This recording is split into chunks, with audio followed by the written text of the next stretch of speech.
This adventurous story begins with a man named Duncan, who is seen running away in fear at midnight. Duncan reaches his home and quickly shuts the door behind him. His wife, Lisa, has also arrived and is asking why he is behaving this way. Duncan tells her to hide somewhere safe because something very dangerous is chasing him. Lisa doesn't understand any of this, so she doesn't trust Duncan at all. However, when it seems that someone is banging on the door from the outside, Lisa gets very scared and goes inside to hide. Although Duncan is holding the door, an unknown entity from outside exerts so much force that the entire door breaks down. We see that an unknown thing is continuously attacking Duncan, dragging him away, and the scene cuts there. Now, we are shown the time one day before this incident, where we see Duncan and his wife, Lisa, who have come to a hospital for a checkup. In fact, Duncan has been experiencing severe pain in his stomach for several days. When the doctor examines him thoroughly, it is discovered that there are some strange tissues in Duncan's stomach that are moving oddly. Initially, the doctors suspect that these are some kind of bacteria present in his stomach, as there are some bacteria that are beneficial to humans. However, the doctors give Duncan painkillers but inform him that he will need surgery for a deeper examination. Duncan is very scared of the surgery, so for now, he goes back home with his wife, Lisa. Duncan then heads straight to his office, where his boss is moving him from his accountant position to a human resources role. In fact, this position requires Duncan to conduct several interviews for the company and improve the skill sets of existing employees. However, Duncan feels a bit insecure because he has invested many years in the accountant position, and now he is being assigned a job for which he has no experience. But now, Duncan has no other option. Aside from continuing this job, the company's boss introduces Duncan to a new colleague who has just joined, and the two of them will run the human resources department together. Nothing was going according to Duncan's plans, which troubled him greatly. After returning home, Duncan sits down to dinner with everyone, but he is still experiencing stomach pain. Seeing Duncan in distress, his mother suggests that perhaps he isn't feeling well. So, she quickly calls for a family doctor who might be able to help Duncan. However, as soon as the doctor starts the examination, it becomes apparent that Duncan is getting increasingly irritated with him and ends up driving the doctor away in a strange manner. Then, Duncan receives a call from his colleague at the office, who explains that he urgently needed Duncan's laptop and accidentally deleted an important file. Hearing this makes Duncan extremely stressed because he had spent several months on that particular project, and now all his hard work seems wasted. In the next moment, Duncan's stomach pain intensifies significantly, so he heads to the washroom and begins to scream loudly. The pain has become unbearable for him. Hearing Duncan's cries, his wife Lisa comes to check on him, but Duncan deliberately tells her to leave, insisting that he is fine. Lisa thinks that Duncan might just have a stomach issue, so she puts in her earbuds and goes to sleep. Duncan continues to scream in agony, and the pain becomes so intense that he eventually loses consciousness. Suddenly, we see something strange emerge from Duncan's body, moving away rapidly. This small unknown thing that came out of Duncan's body travels directly to his office, where Duncan's colleague is present, the one who accidentally deleted the file. Here, we discover that this small creature is nothing but a dangerous being that literally emerged from Duncan's stomach. The small creature had sharp teeth and claws, which it used to attack Duncan's colleague, starting to kill him. In no time, Duncan's friend was in a terrible state. Many parts of his body had fallen out because the creature's teeth were so sharp that they could slice through body parts in one bite. Duncan's colleague couldn't defend himself at all, as all of this happened to him suddenly. The small creature had now splattered Duncan's colleague's blood all around, meaning his chances of survival were very slim. After killing Duncan's colleague, the small creature returned and re-entered the unconscious body of Duncan. A few hours later, when Duncan regained consciousness, he went to his wife and told her that he might have fainted due to weakness. Still, Duncan wanted to quickly forget all these events and move on with his life. However, he was watching the news when he learned that his colleague's dead body had been found in their office, and someone had brutally murdered him. Duncan couldn't comprehend how this could have happened. How could someone have crossed security to enter the office and kill his friend? His mind was racing with these thoughts, causing him distress, so he decided to seek treatment from a therapist. Duncan explained all his problems to the therapist, sharing how he felt. The therapist understood everything and decided to treat him. However, Duncan had been afraid of these things from the beginning and insisted that he didn't want to take any medication. The therapist reassured him that his treatment wouldn't require any medication. Understanding this, Duncan was now ready to undergo treatment. The therapist then tried to hypnotize Duncan to uncover his true secrets. Duncan fell completely under the therapist's control, and soon after, he began to experience intense pain in his stomach again. It felt like something inside his stomach was trying to come out, and the pain became unbearable for him. Suddenly, that same small creature emerged from Duncan's back. Seeing this, the therapist was completely taken aback. Duncan had fainted for the time being, so he couldn't see the creature. However, the creature with sharp teeth lunged directly at the therapist. The therapist grabbed anything he could find to defend himself, hitting the creature, but it had no effect because the small creature was very fast and its body structure was quite strong, meaning normal attacks would have no impact on it. However, the therapist managed to grab a small weapon to kill the creature, but by then, the creature had bitten down hard on the therapist's leg, causing him immense pain and making him bleed. The therapist screamed in agony, which finally brought Duncan back to consciousness. Duncan, seeing the creature for the first time, also screamed loudly. Strangely, the small creature, now smiling, tried to escape as if it was afraid of Duncan and did not want to attack him. The creature had severely injured the therapist and then broke the window, fleeing outside. Duncan was so confused that he fainted again out of fear. After a while, when Duncan regained consciousness, he wanted to clear all his doubts with the therapist. The therapist had noticed that the small creature had exited through the back, so he began to piece things together.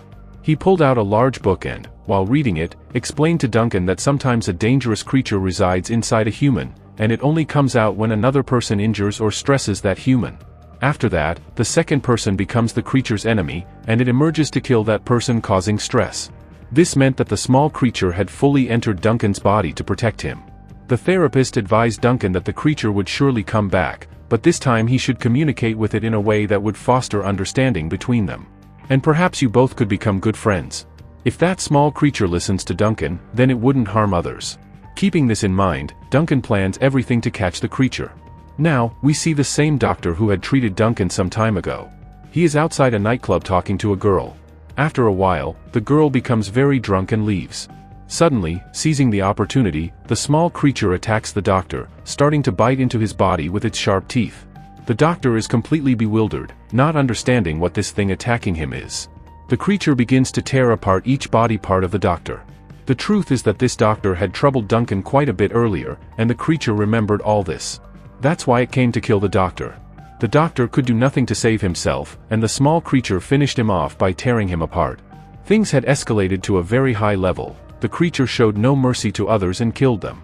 Soon, the therapist tells Duncan that the small creature has returned, so Duncan, understanding the methods suggested by the therapist, went to talk to the creature.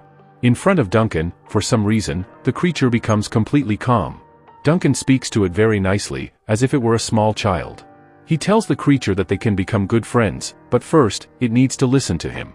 The creature really seems to heed Duncan's words. Duncan affectionately names the small creature Milo, and after understanding everything, the creature, now named Milo, goes back into Duncan's body through the rear. Duncan now understands how to handle Milo. He returns to work at the office, feeling completely normal. While working, a female employee approaches Duncan to discuss a problem. The female employee informs him that a customer's account has accidentally been zeroed out.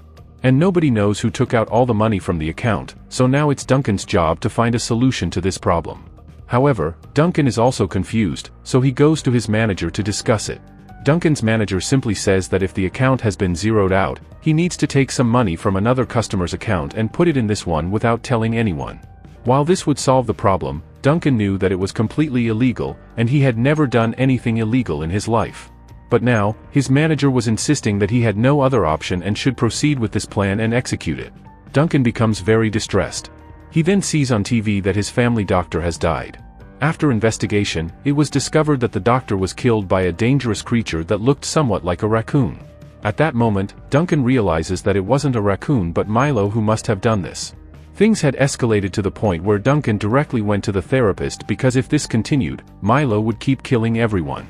The therapist then gives Duncan an idea. He should go ask his father, maybe he knows something about it. The truth is, Duncan no longer lived with his father because his father had gone a bit crazy and was living in a house he built in the woods. Duncan goes to his father in the hope of getting some information about the creature, but from the start, his father had been telling him to leave and that he didn't need anyone there. Duncan's father was speaking very rudely to him, which made Duncan a little angry. Suddenly, he feels some movement in his stomach. He realizes that Milo must have found out about everything and is about to come out. So, Duncan rushes to the washroom. Inside the washroom, Milo emerges from his body. Milo is very angry with Duncan's father and wants to kill him. Because Duncan's father had been very depressing, Duncan tries to stop Milo from doing anything harmful. He insists that Milo should go back into his body, but Milo refuses to listen. In a moment of desperation, Duncan promises Milo that he will provide him with a target at the office that he can kill. Hearing this, Milo calms down a bit and goes back into Duncan's body. The next day, Duncan is at the office, still needing to solve the same problem. He meets his manager and explains that he can't do it. However, his manager starts putting pressure on him, saying that if he doesn't do it, he will lose his job. Duncan becomes very stressed, and suddenly, he feels pain in his stomach. In the next moment, Milo emerges from the back again. Milo is so dangerous that just seeing him terrifies Duncan's manager. Duncan tries to stop him, but Milo goes into the elevator with the manager, and the doors close. Duncan doesn't want Milo to hurt anyone, so he runs down the elevator stairs. But when the elevator opens, he discovers that Milo has killed his manager. It seems that Milo is enjoying this. Duncan's mind starts to spiral, so he immediately goes home. There, Milo's wife, Lisa, brings him some good news. She tells him that she is pregnant. This news makes Milo very happy, but he is also scared because he realizes that if the baby is born, Milo might hurt it. After thinking for a while, Duncan decides to stay away from his family for a few months. He books a room in another hotel where he can stay with Milo. Milo behaves like a small child, and Duncan begins to take care of him in the same way. However, Milo doesn't like human food at all, he only likes human flesh. As time goes on, Duncan becomes very comfortable with Milo. Suddenly, Milo's mom calls him and says that they are having a party at their house because his wife is pregnant. And we all want to celebrate this moment. Duncan should be with his wife during this special occasion. However, Duncan seems very troubled, so he calls his father to the therapist. Although Duncan's father arrives, he doesn't seem to help Duncan at all. In frustration, Duncan tells his father everything, that a creature named Milo resides in his body, which comes out when he is under stress and kills other people.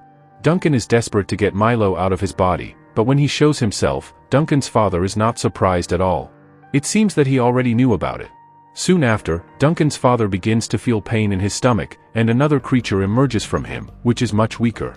This means that both Duncan and his father had creatures inside them. However, Milo attacks Duncan's father's creature because he doesn't want anyone else to live like him. Duncan's father's creature is too weak to fight Milo. Without thinking, Milo grabs a knife and stabs the creature in the stomach. The creature is seriously injured, and this directly affects Duncan's father, who is in immense pain and tries to stop him. Despite the pain, Duncan's father tells his son that he is very happy about the pregnancy and that he will become a father soon. However, Milo overhears this. He doesn't want Duncan to forget him just because Duncan is having a baby, so he takes the knife and heads straight for Duncan's wife, Lisa, intending to kill the baby inside her. The therapist tells Duncan that he will take care of his father and that Duncan must go after Milo to save his wife, as it is a critical matter. Duncan rushes home to his wife, knowing that her life is in great danger. He runs to the house and, just like in the beginning of the story, closes the door behind him, instructing his wife to go to the basement. Lisa quickly went to the basement to save herself. In the next moment, Milo broke down the door and tried to get in. Duncan explained to Milo that his wife was not there, but then Milo heard some sounds coming from the basement, which were indeed Lisa's. Despite Duncan's attempts to stop him, Milo went after his wife. However, the basement door was closed, so Milo was trying to squeeze in through the back. Duncan grabbed both of Milo's legs, trying to prevent him from entering. Meanwhile, Lisa was completely terrified inside the basement. Milo's body was so flexible that he could fit into the smallest spaces, and the hole behind Duncan was quite big. Despite Duncan's efforts, he couldn't hold him back, and Milo slipped into the basement. He was now directly in front of Lisa, ready to harm her baby, and jumped at her. Lisa managed to catch him somehow, but Duncan panicked and rushed toward the basement to save his wife. Lisa was doing everything she could to keep Duncan away from her stomach, but Milo still managed to injure her badly. Just as he was about to attack her belly, Duncan arrived from behind, grabbed Milo, and threw him away. Duncan urged Lisa to escape, and she somehow managed to get out where all her family members and neighbors were present. The surprising thing was that Milo was now injuring Duncan as well, meaning he was determined to kill Lisa at any cost. After severely injuring Duncan, Milo headed straight outside towards Lisa. However, all of Lisa's family and neighbors were there, using fire to keep the creature named Milo at bay. Despite being surrounded by so many people, Milo showed no fear and was trying to hurt them all.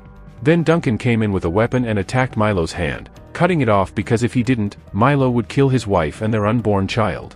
Duncan continued to strike at Milo's body, causing its parts to separate, which directly affected Duncan's own body as well. Although he didn't want to, Milo had become a threat to everyone, so it was essential for him to die.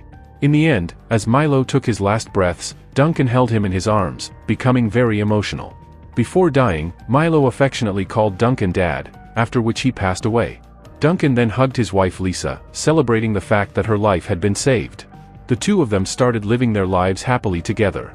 Within a few months, Duncan had opened his own consultancy company, which was running very profitably. Meanwhile, the baby in Lisa's womb was growing well. However, when Lisa suddenly began to experience pain in her abdomen, they went to see a doctor.